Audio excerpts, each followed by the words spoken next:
Hello again, everyone. My name is David Bastel alongside AREA President Sean Morrison, and this is the Real Estate Edition podcast. We have another fantastic guest on this month's episode as we talk to Kathleen Black. She's a best-selling author, speaker, and CEO of Kathleen Black Coaching and Consulting.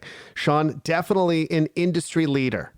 Well, that she is, Dave, and realtors are sure to have a ton of takeaways from this episode to help in their business. From tips to elevate your listings to a higher level, when to have the tough talks with your buyers, and what the future of the real estate industry will look like post-COVID-19. We're going to discuss a lot in this episode. Stay tuned to the end of the episode where you'll hear more information about the upcoming Ontario Realtor Party Speaker Series and some of the exciting speakers. Now, here's our interview with Kathleen Black. You're listening to this month's episode of The Real Estate Edition with host Dave Bastel and AREA President Sean Morrison.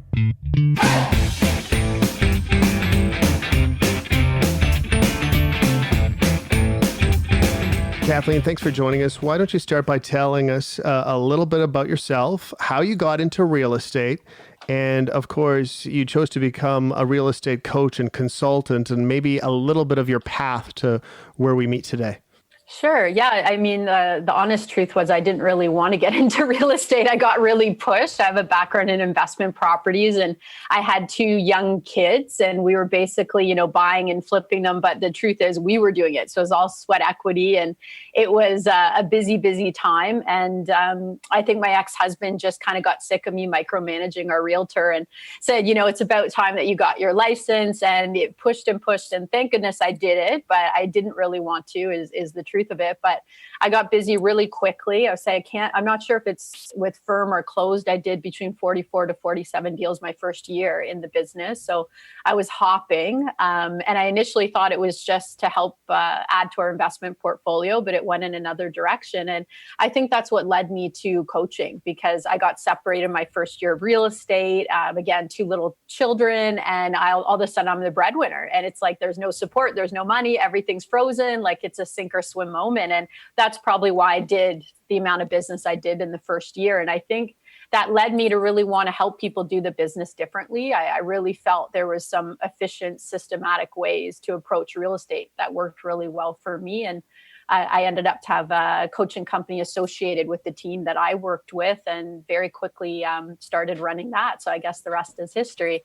Yeah, and a very good history. Yeah. A lot of people will remember you from the reality series in Niagara Fall. You were one of our main speakers. Could you actually discuss kind of what you were briefly talking about? Because amazing results and a lot of people talking about it still. Yeah, the panel was phenomenal. I mean, the guests on the panel made it great. We had Conrad Zerini with Remax Escarpment. We had Matthew Regan with the Regan team, and then Dan Gemis with Gemis Real Estate team. And he has multiple other businesses, but that's a different story. But we were talking about, team versus brokerage. And I think, it's just as important of a conversation now coming out of this year, 2020, which has presented many challenges, but, talking about the different benefits of both models and the pros and cons. And, is there room for them to continue to coexist? Why do teams leave the brokerage brands? Do they want to? Or are they pushed out? What's kind of behind that story? And why do some top teams stay with top brokerage brands? Like what's the difference in, the two perspectives? And I think I was really happy with the conversation. Everybody shared very openly their reasons. Like Dan Gemis did leave a big brand brokerage. Matthew Regan has happily stayed with the brand. And, Conrad Zerini has created an unbelievable platform for teams. I think they have maybe 3 at this point, maybe even 4 or 500 deal plus producers that I think we've coached all of them, or 3 out of the 4, but that's phenomenal in one brokerage. So their perspective was really, really valuable. And I'm trying to think of other key takeaway. I know it was, it was a little controversial, some parts of it, but I think, to be honest, the brokerage model versus the team model, there is some controversy there, right? Yeah. I think there is. Yeah. No, and I know that you're an expert on so many different levels of our business, and certainly this year has been completely different than any other year that certainly I've ever seen, and most likely that we've ever seen in real estate with COVID-19 and all the challenges that we've had. I mean, some industries were hit harder than others. at the beginning of the pandemic, but we weren't sure where real estate was going to go this year. I know myself, I manage a brokerage as well in a 5 brokerage chain, and have been really focused on my own clients throughout this and keeping up that communication with them because that's so important, as well as my role as president at AREA and keeping our 80,000 members informed as to best practices and everything throughout COVID-19. And I know you published an article recently about how to survive and thrive during these uncertain times. Mm-hmm. I didn't know if you wanted to touch on that and maybe give us a few takeaways from that article.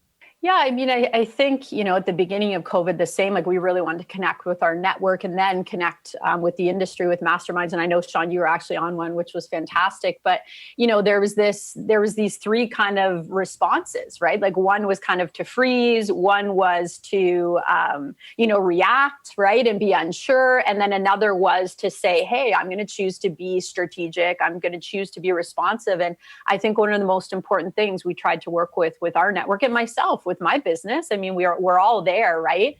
Is to focus on what we can control, what we can do something about, because I think it's a holistic response in a negative way when we focus on what we can't control. And that fear and that anxiety, the buildup, it's real and it feels real in our bodies. And it's not just detrimental to our business, it's detrimental to us, our families, our communities. So we really focused on that responsiveness and how to get ourselves in an optimal mindset, even during extremely difficult times. And I think it's been phenomenal for those who could get there. And some it was harder than others, for sure. No, absolutely. And I mean, everybody is going to have something different that they're struggling with throughout COVID-19. I mean, what do you find people are struggling with the most right now? Well, right now, I mean, we continue to have different phases of it. But right now, I think it's the uncertainty, the uncertainty of even when things feel like they're getting a little bit better, even when we have teams who are on track for 2020 goals, which if you had have asked me that in April, I could have never, ever predicted that, like these are heavy hitters and they're doing well. But I think it's the uncertainty just creeping in again to say, okay, it's doing well, but what if we have another lockdown? What if all those what ifs, which leads us back to what we can't control. We can't control it. And our brain can go down a rabbit hole for the end of time with what ifs, and it's just going to cause us to freeze, right? So I think that's the big one. It's creeping back again. And as the cases have gone up, it's coming back for sure. If a realtor, which many of them will be listening to this podcast, has been struggling during this pandemic and thinking about, man, this second wave is here right now across the country, not only here in the province of Ontario. What's something that you could tell them that is important for them to remember, to focus on, and to kind of, keep pace and have a little bit of a positive moving forward? Yeah, I mean, I'm a big believer in being of service, right? And that leaders show up in a storm. And even if they don't have all the answers, they show up and they say, hey, maybe I don't have all the answers, but this is what we're going to work on. And, I think we've seen in the industry, and I've certainly seen across our network, a lot of movement of people saying, hey, I have a problem. I need leadership, or I need resources. I need strategy. And those who are showing up in the storms are like a beacon of light for them. And they're going, hey, my leaders weren't here and I need somebody. So I think the one most important thing to remember is I call it the raft builders, right? Like we always want to be a raft builder. And the raft builders are the ones that often people don't understand because they're out there in the middle of the ocean. There's this huge storm happening and they're relentlessly looking at everything they can have a positive impact with, even if it's a little thing. They're saying, hey, I could call 5 people today, or I could reach out and check on someone today. I could, help the person across the street who I know is struggling today. There's something they can do. And the raft builders are saying every single time I relentlessly focus on a solution, I get another piece of wood, another little piece of twine, and I'm building a raft. And everybody else is like, where the heck are they going? Why are they building a raft? We're here in the middle of the ocean in a storm. But the raft builders like, I'm creating my future with the choices I make now. I know the optimal for me and I'm creating it. So they're focused on what they can do. Whereas the other people, again, if you're focused on what you can't do, literally it's overwhelming. If I focused on what I can't do, like I probably wouldn't be able to get up in the morning, like that it's normal to feel completely frozen when we focus on, things beyond our control. It's scary, right? No, and you're absolutely right, Kathleen. It's those people, you don't have to have all the answers, but it's those people that show up that make the difference in times like these. And I think that kind of spins back into communication. And I know you've talked about customizing your communication in the past with clients and how important that is. Did you want to touch on a little bit on that, onto what that means? Being in touch with that EQ? Yeah, for sure. I mean, I think there was so much recently to do with communication. There was, how we're showing up, which is the EQ side, the personality side. Like, I'm a big believer, know myself, so I can then understand others instead of, okay, I'm going to learn, all these other personalities so I can understand other people. I have to understand myself. Otherwise, I just think all people are like me. And if they're not like me, they're weird. But that's not true, right? There are many different ways to be. And I'm a big believer that, as consultants, we want to make other people feel comfortable and have trust for us, and that means we want to understand what they need. And it doesn't mean that it's not the old school, you like blue, I like blue, like you like poker, I like poker. It's not pretending to be something you're not. It's adjusting to how other people process and communicate and make decisions so they can feel comfortable, and we can adjust how we give information in a way that's easier for people to process. So it's really empowering, right? To have a client be like, I'm not getting through and I really genuinely want to help them. Wait a minute. How do they process information? Are they more outgoing? Are they more introverted? Are they more data driven? And all of a sudden you can switch your approach and you connect and you can help them move forward. And it's a beautiful, gratifying thing. I'm a big believer in consultants approach. So that means we adapt to the client instead of expecting the client to adapt to us. And even as far as, I know we talked about it before, putting it on a client file, like what you think their personality style is, or in your CRM. So when you call, for myself, I'm more introverted. People think it's shocking because I'm on stages, but if I'm going to call someone who's really extrovert, I got to pump up my energy. That's actually not natural for me. So it's important to remember, okay, wait, they're going to feel better with me asking about the dog and the family and all this fun stuff, right? Yeah. Well, exactly. So I mean, what are some other communication tips? Because those are really good tips to put those notes into your CRM. So when you're making those calls, you're giving the person what they need on the other end, while still being genuine to yourself. So what other tips would you give for our realtors out there in communicating with their clients? Well, the big ones, I think, like there's always a lot of advice that I find really generalized with communication, right? Like, okay, the start of COVID, don't communicate or don't talk about business. And that wasn't the case for everybody. I think, segmented selling, which is not a, beautiful, heartwarming word, but like the idea of actually having intentions for every step with the client. So for example, if I'm calling somebody's requesting something for business, I do want to acknowledge that. I do want to match what they're looking for. So, adjusting how you're communicating based on, is it a past client? Is it a new client? Is it an online lead? Do I have an approach? Am I tracking what works and what doesn't? And am I consistent? That's the big thing. If you get really busy and you drop your communication, you're going to have a valley. And that's the art and science. How can I be consistent? And I think, and I know the top producers, they find a way to consistently be able to communicate with potential new clients, existing clients, and past clients, even though they're doing phenomenally more business. And I believe they do that because they know their approach for each one of those people. So they don't have to think about it. They don't have to create the playbook, right? They already know it. So it's like, how can I give a lot of value to this person instantly if they pick up the phone, or if they show up at, I'm trying to think of an example right now. I'm not going to say not an open house. Kathleen, I know you have a Bachelor of Arts in Psychology and Women's Studies. How has that impacted your understanding of communications and the impact it can have in a business environment? And how have you used that in your job, in your life? Yeah. You know what? I think, honestly, it's impacted everything. And that might sound weird, right? Somebody might be listening like, Kathleen, how can you say women's studies impacted everything with real estate coaching?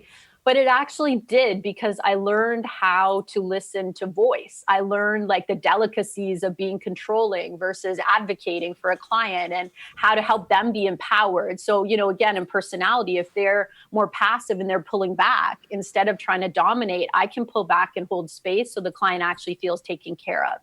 And it's really, it's across everything we do is a consultant's approach. And that's based in advocacy and supporting and leading and guiding clients instead of, pushing or manipulating. I really don't see a place for that in the current market, let alone the future market. So yeah, I think it's the bedrock of everything I do, to be honest. Yeah, and on that note too, with the psychology part of it, is it almost like understanding the new people that you meet on a daily basis, where A, B, and C is A, B, and C? It is quite different. And your approach to person A is not going to be the same as person B or person C. And that's almost one of the secret successes of what you've done. Yeah, absolutely. The like going through expanding the coaching business, I laugh. I'm like, I think I have like 15 or 18 different certifications in multiple different things because I just want to help power people up. And I'm fascinated by understanding what makes people tick and how I can help them get where they want to go. And it's no different if they're a buyer or seller or if they're a realtor that I'm supporting. I kind of say I did the same thing when I was selling as I do in real estate. I'm coaching and trying to understand people to help them to get to a goal that's good for them and important to them. And I think psychology gives us so many tools to get curious, right? And connect with people in an authentic way. Yeah. We will be back after this short break. Join the AREA Realtor research community to have your say when it comes to the services AREA provides, the recommendations we make to the government, and the strategic priorities of the association. You'll receive exclusive content and be entered into monthly draws every time you complete a survey. Visit joinarearesearch.com to sign up and join an exclusive community of realtors making a difference. joinarearesearch.com.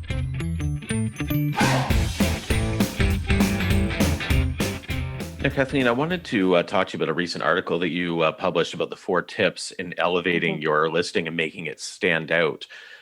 We're definitely wanting to reach out to those people that may be struggling in their business so that they can have a takeaway from today's episode in that. So from the 4 tips of making your listing stand out, what do you feel is the most important thing that the realtors listening today should do to make that happen?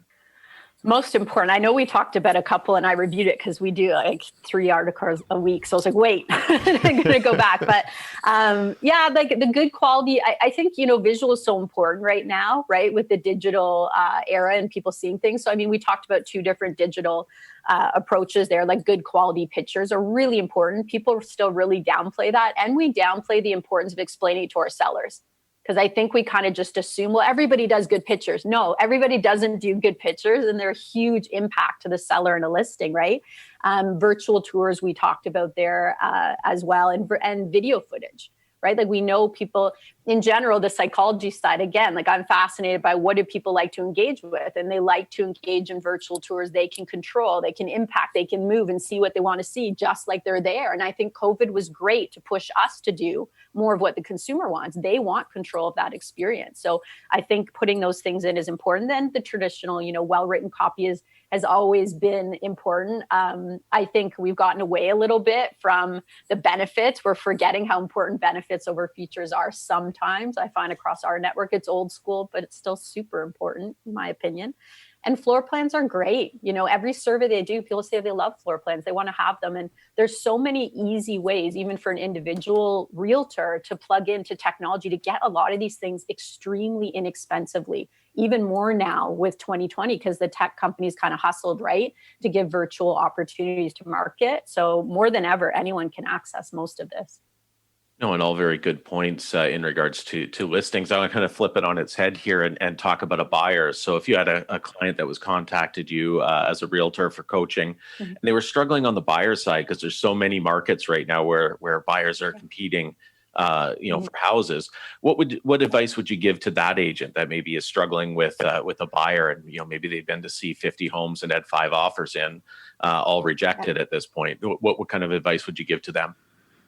Well, a couple of things. One, I focus on sources versus symptoms, and not everybody loves that approach, right? So it's kind of like, Kathleen, why are you asking me all these questions? Like, because I'm trying to get the source of the problem. So the source of the problem sometimes is we're working maybe with the wrong people. And I know we don't always want to hear this, but are they ready to be out?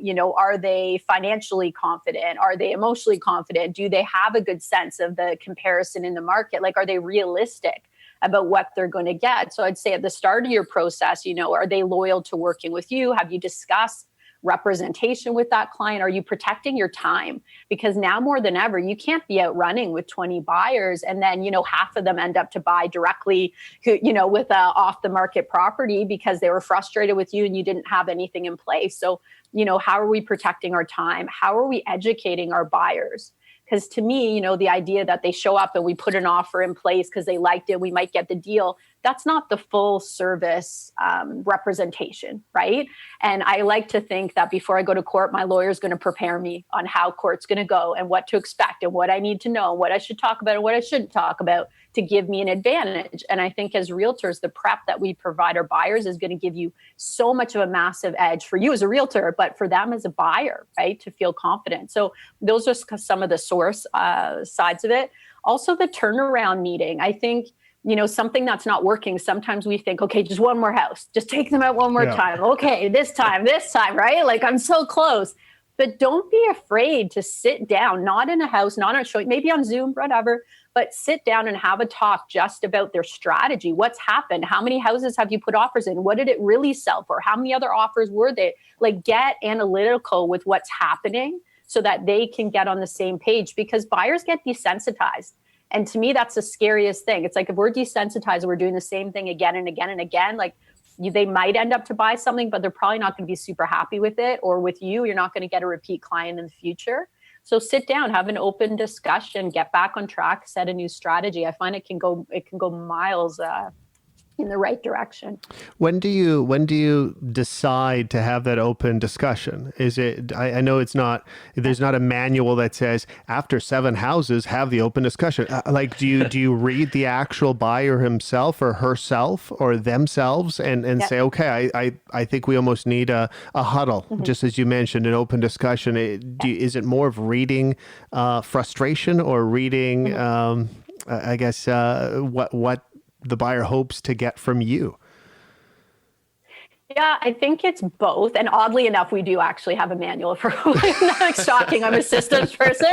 This day, if it's not going well, you have the sit down meeting, literally. But, it can move a little bit.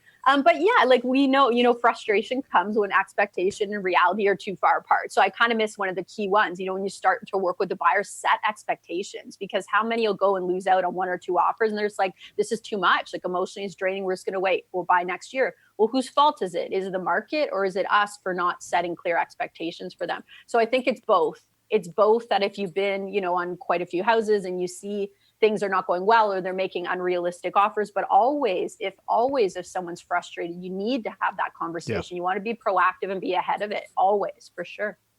So I'm going to put you on the spot here a little bit. I'm going to get you to get your crystal ball out. And I want to ask you, what do you think the future of real estate looks like during the rest of the pandemic? But more importantly, once we come out of the back end, once we have moved past this into a post-pandemic world?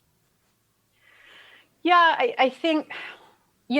first of all, I'm going to acknowledge my bias because I think it's important and it's true, right? I live in a bubble, right? Like 80% of our clients are top 1% producers nationally. Like we work with teams, right? We have a lot of individual clients, but they're still high producers. So there's good and bad in my perspective because I'm working with people right now who are busy. They're doing really, really well, but I'm also biased because I'm not seeing the rest of the scope. And I think that's just fair to say, but because of that bias, I see our teams continuing to do really well. The top producers who have leverage, they have systems in place. Again, they know how to continue to communicate when they might not have right now buyers and right now sellers.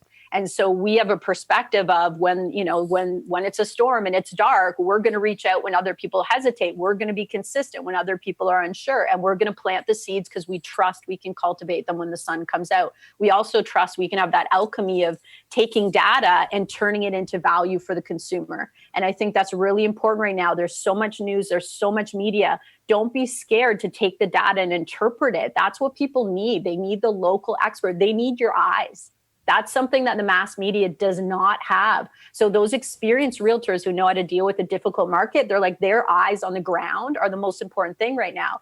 So I don't think it's an accident that you have these hubs of like massively productive other agents or teams right now because they're rubbing their confidence off on the people they're working with, right? And that certainty goes up and then people take action, which I think is a really powerful thing. So I see those hubs to continue to thrive. And even if there's a slowdown, they'll plant seeds and they'll recoup after, which is exactly what we did during the lockdown time. After, I really do believe that synergized teams are the future with real estate. I'm biased, but I 100% believe it because I believe that we need everyone's genius, not just in real estate, in life. As we have more AI, we have more technology, all of a sudden we can move more into our genius and evolve. And I think real estate will be no different. There's such an advantage there to a teamed approach. Do you think that technology piece that we've seen accelerated in the COVID world, do you think that's going to stick around as much as it is currently? Or do you think there's going to be a return back to that relationship with the realtor as well, that personal connection? I think it will. I think those who love leverage will maintain happily the technology that they've been able to put in place, and they will then focus their time and energy on direct relationships with people. If I'm trying to do everything, I'm not leveraging technology, what's going to fall? My one-on-one time with those clients. Whereas, I might be an individual producer with an assistant. I might be a team or a small team. I'm going to continue to leverage that technology so I can connect with you more. So I have actually an advantage in the opposite of what we would think, right? I think if we leverage technology, it gives us more time, gives the client a better experience. Why wouldn't we continue with it? Kathleen, coming up in November, it's the Ultimate Team Summit. Can you tell us a little bit more about it and what people can expect if they're interested in this, which they very well should be? Yeah, we're excited. It's a new year, right? Because it's our first ever, as many event planners have said, virtual summit. We're really excited about it. We're bringing experts actually from around the world. We have people come from Australia and experts in leverage and scaling. But our mission's very clear with teams. It's to support the most efficient, most productive, profitable teams in the world housed in performance cultures, right? We want to help power up people. That's the performance culture. Ultimate Team Summit this year is kind of cool for a couple of reasons. We'll have people sharing how they have an edge with COVID, how their teams are doing, how they've kind of grown and got stronger, and what have been their obstacles, because we've definitely seen movement, not just in brokerages, but on teams for sure. But we're also doing something cool that I like, and that is that all of the proceeds from the event, if they buy tickets through us, are going to Canadian shelters. But if a realtor makes a donation directly to a food bank in their community, and it's in honor of us, but in their name, they get the tax write-off. There's nothing weird here. And they send it, just because I know realtors think, no, there's no catch. And they send it to us for the amount of a summit ticket. We're just giving them a free ticket. So I really like that. I think that I think there's a lot of people who are kind of just stuck in the margins during all of this that need some support. And I think we work with a lot of realtors who are doing really well. And it's a great chance to give back and support their own local communities, a little more grassroots. So I could say a lot about the event, but the Ultimate Team Summit's the biggest team-specific summit in North America, maybe in the world. And we bring heavy hitters, 60% or 100 deal plus producers. They do very, very well. But this year will be a lot about network community. Let's support our local communities and come together. That's the most important thing. Now, I know there's a ton of resources that you have available to realtors. Here's your articles, your book, the 1% Life podcasts, interviews. Can you tell everyone where they can find all this great info and how they can reach out to you if they want to learn more about it? Yeah, for sure. Right on our main website, which is just ittakes.team. So super easy. ittakes.team. You can go to media and see all our podcasts and articles, or our blogs have our articles. You can also download the book for free, the ebook. It's coming out on Audible, I think within 2 weeks, and then bookstores, whatever that shall look like in the future, in January 2021. But you can get a free e-copy. So if you want one, just right on our website, there's a link there as well. Kathleen, thanks for your time. Thank you for having me. I appreciate it.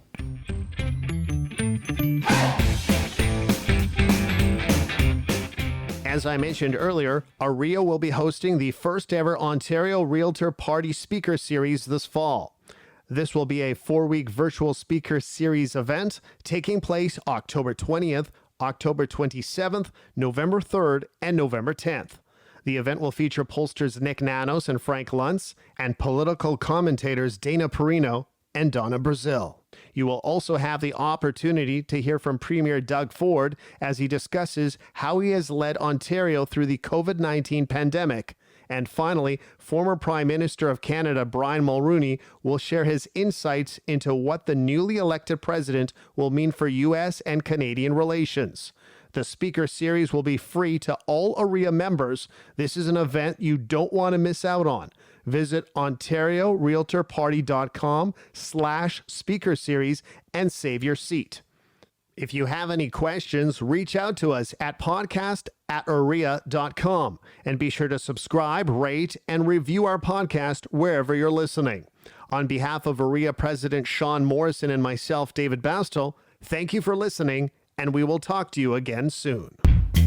Visit aria.com/podcast for more information, links, and a full list of our episodes to date. New episodes are out the second Tuesday of every month.